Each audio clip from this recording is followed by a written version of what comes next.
ازيك يا حبايبي؟ عاملين ايه؟ كل سنه وانتم طيبين. جبت ليه منين؟ طبعا ده اسمع عمها محمد، سيبوكم منهم.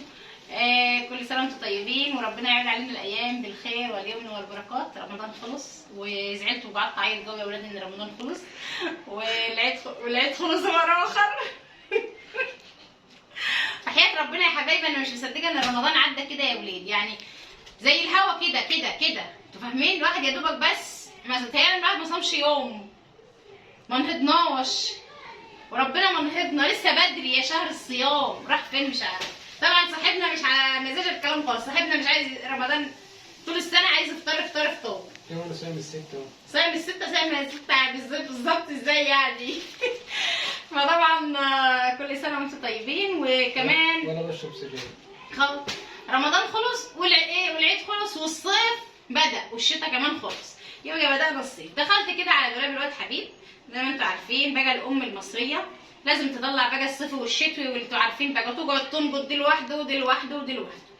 وبعدين لقيت ايه الدولاب كله شتوي، ما اكذبش عليكم، وما لقيتش اي حاجه صيفي للواد حبيب خالص. جيت اطلع صيفي ما لقيتش غير 3 فانلات 3 تيشيرتات كده يعني يا حبايبي، وطبعا مش عادوا ملائمين نهائي، ومالهمش معرفش شرطيات ومالهمش برمودات. قلت لا ما بدهاش بقى، لا لازم نروح نجيب للواد حبيب ايه طقمين. فجبنا كده زي ما انتم شايفين طبعا اهيت. وطبعا مش هقول لكم لميت العيديه بتاعت حبيب وروحي تجيبي بيها، ولا عمري ولا مسكت من حبيب دي ولا عيديه ولا 5 جنيه حتى ولا عبرني، وياخد ال5 جنيه من هنا من اي حد كان او ال10 جنيه يطلع على الدكان مش هشوفه. والله العظيم انا ما افتكرش يا ولاد ان انا خدت من عيل من عيالي دي عيديه. كل الامهات الناصحه الشاطره، طبعا انا لا مش عاجبها الكلام يا واسماء، عايز اشرب قهوه. بياخدوا ايه بقى؟ بياخدوا العيديه من عيالهم ويعينوهم في الحصالات الا انا. امان اديني امسك اهدني، عايز اشرب قهوه بعد اذنك. ايه؟ الناس مساجعه السجاير ديت على فكره تاني يوم العيد. مش عارف شارب السجاير الزبده بس. يعني اللهم صل على النبي. وطبعا زي ما انتم عارفين انا الام المصريه الوحيده اللي ما بتاخدش العيديه، وحياه ربنا ما بكذب عليكم ولا باخد من عيل عيديه. طبعا زي ما انتم شايفين كده جبنا الحبيب. ايه رايك في الطقم ده يا ابو حبيب؟ جميل. على فكره ابو حبيب كان معايا اقسم بالله ما بكذب عليكم، كان معايا بس كان واقف بره المحل ما دخلش حتى شاف الهدوم. شايفين الابهات المصريه؟ شايفين بيروحوا المحلات حتى بيقفوا بره ما بيدخلوش جوه. مالها الابهات المصريه هنديه انت؟ مالها؟ بيخشوا يشوفوا ويفصلوا كده ويدفعوا فلوس. انا جايبك من كندا ولا انت مصريه زيك؟ مصريه وابويا مصري وامي مصريه وانا دمي مصري، انا مصري وابويا مصري والله، بس عمال يقولوا لي مصري. طبعا يا حبايبي ده اول ترنج معانا. لا وانا هنشال. طبعا انا بنتي اللهم صل على النبي انا بصور بقول انا مصري وابويا مصري، وهي بتقول وانا هنشل. عاجبكم كده الاعمال دي يا حبايبي؟ طبعا انا كده زي ما انتم شايفين ده البنطلون. وطبعا يا حبايبي اللهم صل على النبي دي طقم معي. طبعا طقم دي كمان اهو راكب يا حبيبي، دي كمان وبرده ليه بنطلون يا حبايبي تمام اهو. طبعا هم البت اسماء دي قاعده تضحك عليا هي وعمها محمد، مش عارفه بيضحكوا على ايه. ماشي انا هعرفك. بدل الابهات المصريه اللي بتقف بره المحلات يا ريتهم بيدخلوا حتى المحلات. زي ما انتم شايفين دي انا غلطان انا مكبرتني. دي برموده. لا ما تكبرنيش بعد كده. بروح انت هقول لكم على حاجه. احنا دخلنا اولاد صقر، رحنا محل في اولاد صقر، سالنا على الاسعار انصدمنا. هو اصلا ما وقفش، لف بظهره كده ورجع. بتمسك في الواد كان هيمسك في الولاد عشان بيقول الطقم جالها ب 370 جنيه، قام واخد بعضه وماشي. ما ردش عليا، بكلم فيه زي ما يكون كانت عنده غيبوبه مش عارفه يعني هو ايه اجاله يعني كده يا حبايبي. زي ما انتم فاهمين الابهات بقى المصريه لما بتسمع الاسعار. طبعا انا كده زي ما انتم شايفين ده طقم كمان. التجار بيغلب مزاجي. وده يا حبايبي البرموده تمام. شهيصت الواد حبيبي النهارده، شهيصته مالكش دعوه. شايفين؟ ايه رايكم في الطقم الجميل ده برضه؟ شياكه واناقه. حلو ولا مش حلوين بالله عليكم؟ اهو سيراني. دي برموده برضه. جبت له طقمين ترنجات وطقمين برمودات تمام، عشان عشان خاطر ايه الحار برضه يا حبايبي.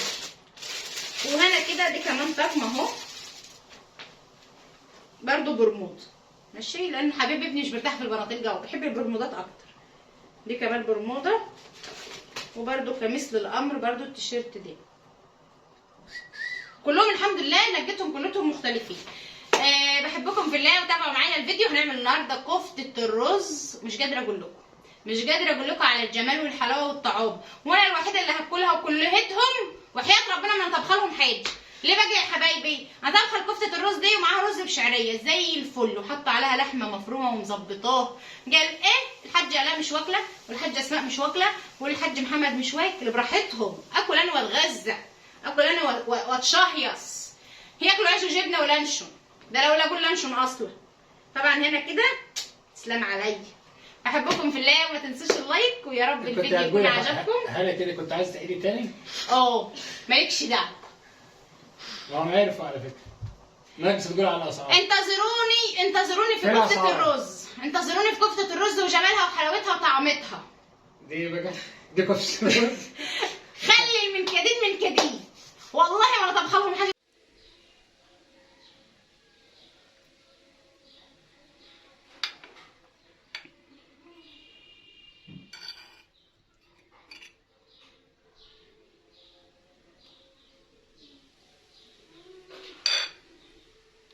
السلام عليكم، ازيكم يا حبايبي؟ عاملين ايه؟ يا رب تكونوا باحسن حال. احبكم في الله، وتعالوا معانا نعمل وصفه الكفته بالرز. وصفه اجدادنا ووصفتنا واحنا بنسرق بين امهاتنا ونجري.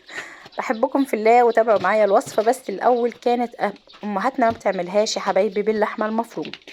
النهارده معانا لعمل كفته الرز عشان ما تفكش منك ابدا ابدا وتعمليها صح.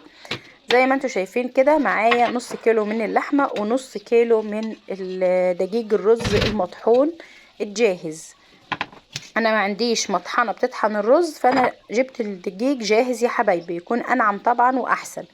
زي ما انتوا شايفين كده جلبت الدقيق مع اللحمه وحطيت عليهم فلفل اسود، ومعايا ربطه من البقدونس والشبت وطبعا فرماها فرم ناعم، وبدات ان انا اقلبهم الاول في بعض. وزي ما انتوا شايفين معايا كده في الخلاط عملت طماطمايه وبصله وقرن فلفل ومعلقه من الصلصه. تمام، عملت طماطميتين او 3 ومعلقه من الصلصه وربع كوبايه من الزيت، ملح وفلفل اسود وبهارات مشكله او 7 بهارات.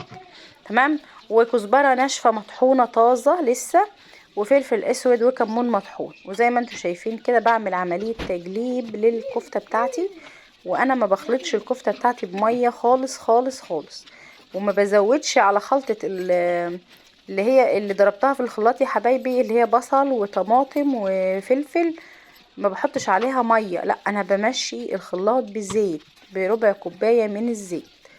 طبعا اللهم صل على سيدنا محمد، كده بتكون اغنى واحسن. طبعا احنا حاطين نص كيلو من اللحم، تقدري ان انتي خلاص تبدأي على كده وتكوريها، بس تديها كمان عجنتين، وتقدري ان انت عشان ما تفكش منك بقى صح تاخديها كده ضربة في الكبة. طب انا ما عنديش كبة يا ست ام صلاح، ولا عندي اي حاجة اعمل بيها. اعمل بايه؟ تعجنيها عجن كويس يا حبايبي، بحيث ان انت تلتيها لتة حلوة كده يعني تعجني فيها، انت فاهمة؟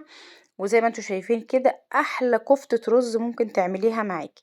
لو انت مش عايزة مثلا لونها يبقى جاي كده، بتحطي طبعا انا اللي مديها اللون الاحمر الحلو ده البابريكا.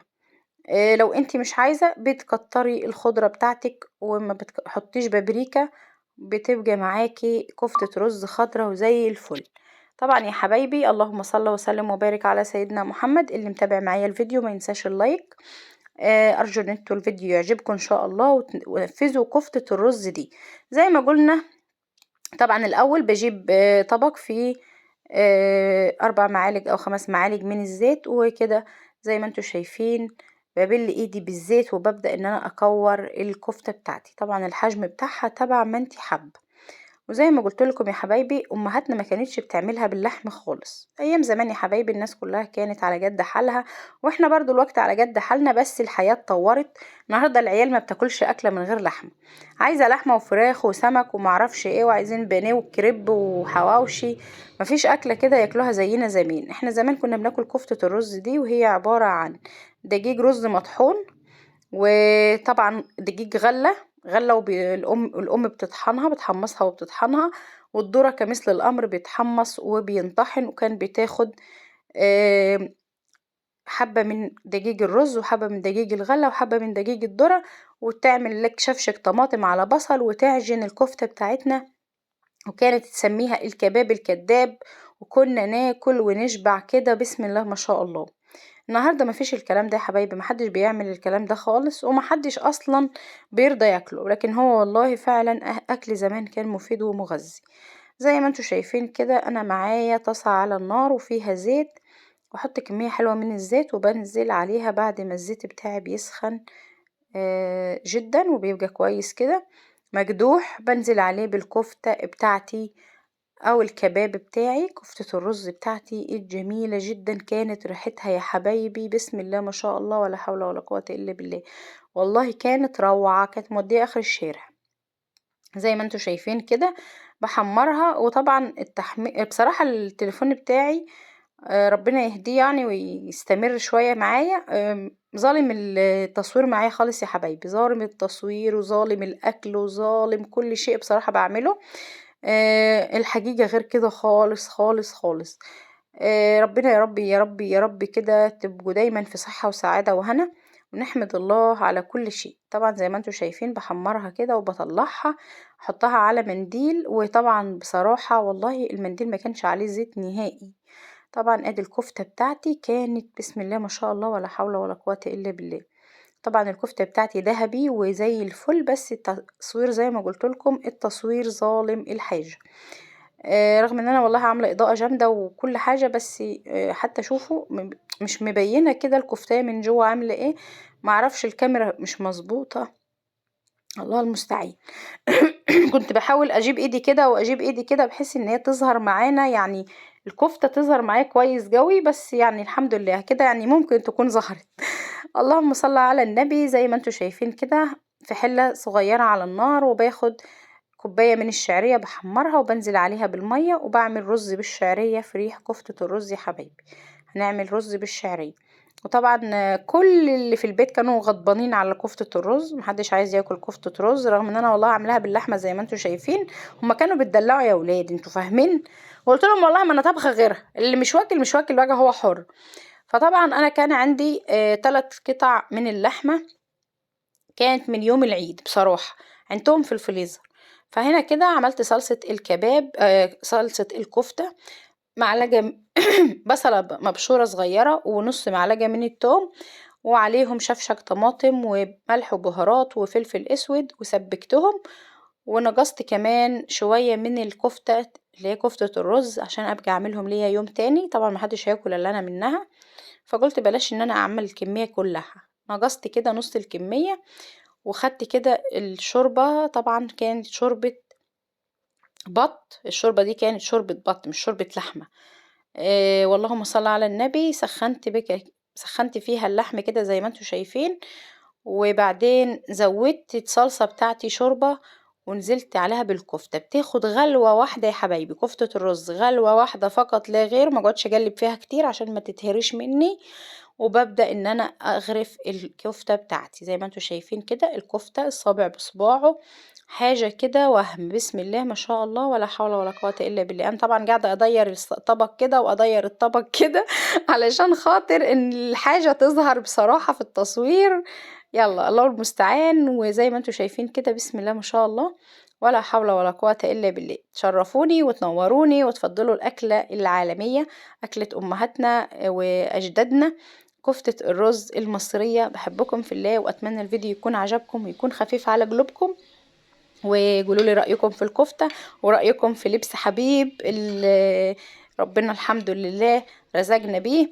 والحمد لله على هذا وعلى رزقنا. بحبكم في الله. كانت معاكم سمورة العمود.